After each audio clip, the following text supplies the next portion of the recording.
الله تعالى أعوذ بالله من الشيطان الرجيم من عمل صالحا من ذكر أو أنثى وهو مؤمن فلنحيينه حياة طيبة صدق الله العلي العظيم۔ صدر جلسہ حضرات علماء کرام اور میرے دینی اور ایمانی بھائیوں، آج اس علاقے میں اس خوبصورت جلسے کو دیکھ کر بڑی خوشی ہو رہی ہے۔ یہ علاقہ ہمارا جانا پہچانا علاقہ ہے، ہمارا آنا جانا ہوتا ہے۔ اکثر لوگ مجھے پہچانتے ہیں اور میں بھی اکثر لوگوں کو پہچانتا ہوں۔ میرے لیے کوئی یہ علاقہ نیا ہے، میں آپ ہی کا آدمی ہوں اور آپ ہمارے ہیں، اور مجھے یہاں بیٹھ کے کوئی اجنبیت نہیں محسوس ہو رہی ہے۔ میں آپ کے سامنے بس مختصر گفتگو کروں گا۔ ہمارے علماء کرام یہاں تشریف فرما ہیں، ان کی بہت ہی قیمتی اور جامع گفتگو ہوگی، رہنما خطاب ہوگا، ہم ان باتوں سے مستفید ہوں گے۔ حضرات، اللہ تعالیٰ نے ہمیں اس دنیا میں بھیجا ہے اور ہمارے لیے دستور اور آئین قرآن و حدیث کی شکل میں ہمارے پاس موجود ہے، اللہ تعالیٰ نے دیا ہے۔ مسلمان مضبوط اس وقت ہوتا ہے جب ان کے اندر قرآن کی اور حدیث کی اور سیرت کی روح داخل ہو جاتی ہے۔ انسان چاہے جتنا اچھا منصوبہ بنا لے، جتنا شاندار منصوبہ بنا لے، جتنا خوبصورت پروجیکٹ بنا لے، لیکن اس کے اندر وہ دل نہ ہو، وہ عاطفہ نہ ہو، وہ جذبہ نہ ہو، اللہ سے تعلق نہ ہو، اللہ سے محبت نہ ہو، اللہ کا خوف نہ ہو، تو پھر ساری کی ساری چیزیں دھری کی دھری رہ جاتی ہیں۔ تاریخ میں یہ بات لکھی ہوئی ہے، مورخین نے لکھا ہے کہ صدیوں سے میدان میں اسلام کی حقیقت سامنے آئی ہی نہیں ہے۔ جہاں بھی لڑائی ہو رہی ہے، مقابلہ ہو رہا ہے، اسلام کی صورت سے مقابلہ ہو رہا ہے، اسلام کی حقیقت سے مقابلہ نہیں ہو رہا ہے۔ جہاں پر مسلمان شکست کھا جاتے ہیں، ہار جاتے ہیں، میڈیا میں اور پوری دنیا میں اخبارات میں یہ چرچا ہوتا ہے کہ اسلام شکست کھا گیا۔ یاد رکھیں، اسلام کبھی شکست نہیں کھایا ہے، اسلام ہمیشہ غالب رہا ہے۔ الحق یعلو ولا یعلی علیہ، حق ہمیشہ غالب رہتا ہے۔ اگر صاحب حق مغلوب ہو رہے ہیں، صاحب اسلام مغلوب ہو رہے ہیں، تو اس کی وجہ یہ ہے کہ اس کے اندر اسلام کی حقیقت نہیں ہے، اسلام کی روح نہیں ہے۔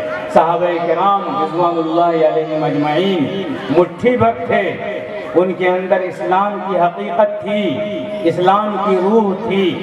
انہوں نے حضور اکرم صلی اللہ علیہ وسلم کی سیرت مبارکہ کو اپنی زندگی کے اندر تشریح کیا تھا اور ان کو اپنا آئیڈیل اور نمونہ بنایا تھا، تو دنیا کے کسی بھی میدان میں وہ پیچھے نہیں رہے۔ صحابہ کرام کے نزدیک قلت اور کثرت کوئی بنیاد نہیں تھی۔ ان کی یہاں مشہور یہ بات تھی کہ قومیں فتح یاب ہوتی ہیں اللہ کی نصرت پر، اور اللہ کی نصرت متعلق ہے مسلمانوں کی اس زندگی سے جو حقیقت پر مبنی ہو۔ اگر حقیقت نہیں ہوگی، وہ اسلام کا شکست کھانا نہیں ہے، وہ مسلمان کی صورت کا، اسلام کی صورت کا شکست کھانا ہے۔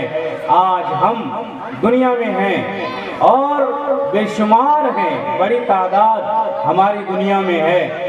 اپنی حالت پہ ہم غور کریں، اپنے اس گاؤں اور سماج سے اپنا اندازہ لگائیں کہ ہم کتنے پانی میں ہیں، ہماری زندگی اسلام سے کس قدر قریب ہے یا کس قدر دور ہے۔ ہم سب جانتے ہیں، اذان ہوتی رہتی ہے، سارے لوگ ٹہلتے رہتے ہیں۔ یہ ان نوجوانوں نے تو معاشرے کو بگاڑ کے رکھ دیا ہے۔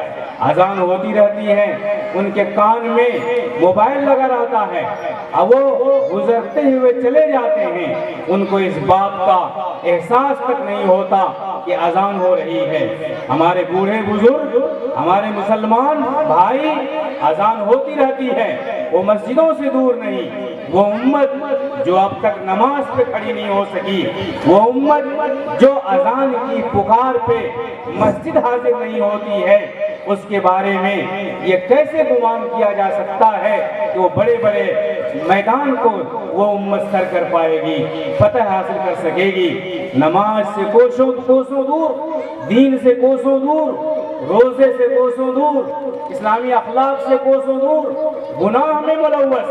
آج ہم جائزہ لیں تو کون سا گناہ ہمارے اندر نہیں پایا جاتا ہے؟ آپ خود جائزہ لیں۔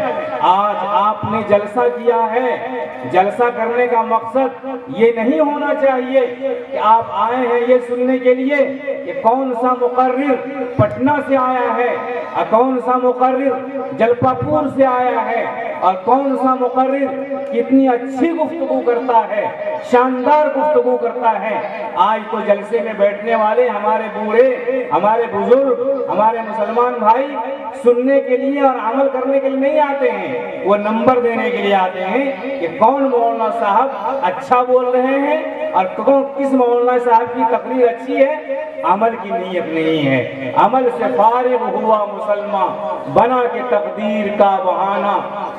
اور یہ امت روایات میں کھو گئی، یہ امت خرافات میں کھو گئی، تعویلات میں کھو گئی، جھگڑے میں کھو گئی، گناہوں میں کھو گئی۔ آج اسی لیے ہم آتے ہیں اور کہیں نماز جیسی محتم بالشان عبادت، بڑی عبادت جس کے بارے میں کسی انسان نے نہیں کہا، اللہ تعالیٰ نے کہا ہے ان الصلاۃ تنہی عن الفحشاء والمنکر، نماز برائیوں سے روکتی ہے۔ جو امت نماز نہیں پڑھ رہی ہے، جو مسلمان نماز نہیں پڑھ رہا ہے، وہ جہیز لینا کیسے چھوڑے گا؟ جو مسلمان نماز نہیں پڑھ رہا ہے وہ سود کیسے چھوڑے گا؟ جو نماز نہیں پڑھ رہا ہے وہ رشوت کیسے چھوڑے گا؟ غلط حرکتوں کو کیسے چھوڑے گا؟ گناہوں سے چھوڑنے، گناہوں سے دور رکھنے اور گناہ سے دور کرنے کا ایک مؤثر طریقہ اور مؤثر ہتھیار اللہ تعالیٰ نے ہمیں یہ دیا ہے کہ پوری امت کو، پورے معاشرے کو نماز پہ کھڑا کر دیا جائے۔ یہ معاشرہ جب نماز پہ کھڑا ہوگا، ان کو دیگر امور پر، دیگر مسائل پر، دیگر کاموں پر، اسلامی شریعت پر کھڑا کرنا تب آسان ہوگا۔ ہم ابھی یہ جو امت نماز چھوڑ رہی ہے، نماز سے دور ہے، ان کو ہم بڑی بڑی بات بتائیں، میراث کی تقسیم بتائیں اور بڑے اسلام کے جو محتم بالشان احکام ہیں وہ بتائیں تو ظاہر بات ہے بنیاد ہی کمزور ہے، تو دوسرے کام ان کو انجام دینا کتنا مشکل ہوگا۔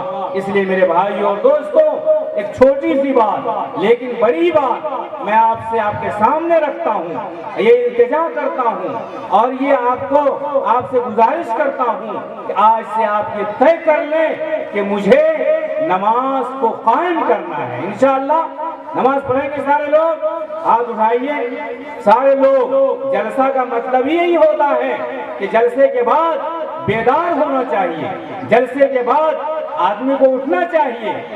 اس کے مرقات المفاتیح کے اندر ملا علی قاری رحمۃ اللہ علیہ نے